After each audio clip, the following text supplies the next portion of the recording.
Sarah Ferguson dévastée. Terrifiée et nerveuse, les coulisses dramatiques de son départ forcé du Royal Lodge. La chute du prince Andrew emporte son ex-femme dans un tourbillon de douleur, en plus de perdre son statut officiel. Sarah Ferguson est contrainte de quitter le Royal Lodge, sa demeure depuis 2003. Des sources proches révèlent l'angoisse de la duchesse,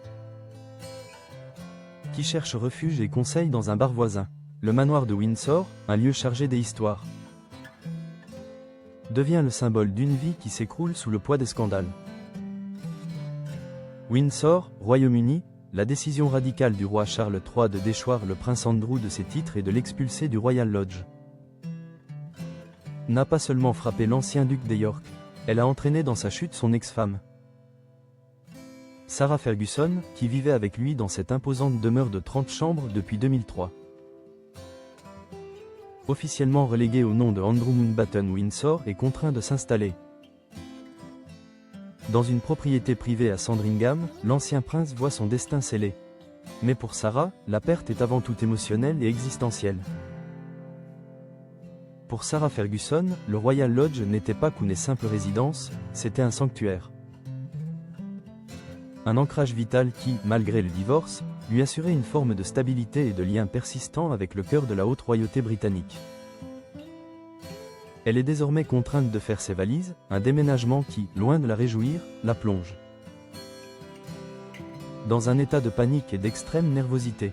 Son moral, déjà affecté par les polémiques récentes liées à ses propres échanges de mails avec le défunt délinquant sexuel Jeffrey Epstein, semble avoir atteint son point de rupture. Des témoignages recueillis par The Sun révèlent l'état de détresse de la mère des princesses Béatrice et Eugénie.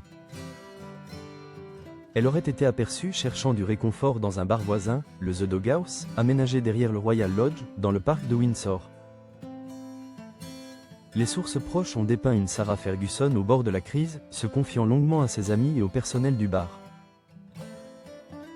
Ceste peut être un peu tirée par les cheveux, mais elle est terrifiée et extrêmement nerveuse. Ce témoignage poignant souligne le poids de la décision royale sur la vie de l'ancienne duchesse de York. Le fait de quitter le Royal Lodge, un lieu chargé de ses souvenirs de mère et de son histoire tumultueuse avec la famille royale, est perçu comme une rupture définitive avec son passé et sa position. Heureusement, elle peut compter sur un soutien inattendu. Sarah a encore pas mal de personnel qui l'apprécie beaucoup et sur lequel elle compte énormément pour la soutenir. Ce personnel, qui l'a côtoyé quotidiennement, est devenu un pilier essentiel dans cette période de turbulence. Vers devint le refuge au Doghouse, chercher conseil et échapper au drame.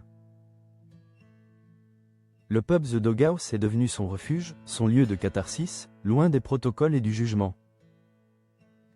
Sarah passe beaucoup de soirées au Doghouse, un bar aménagé à cet effet derrière le Royal Lodge.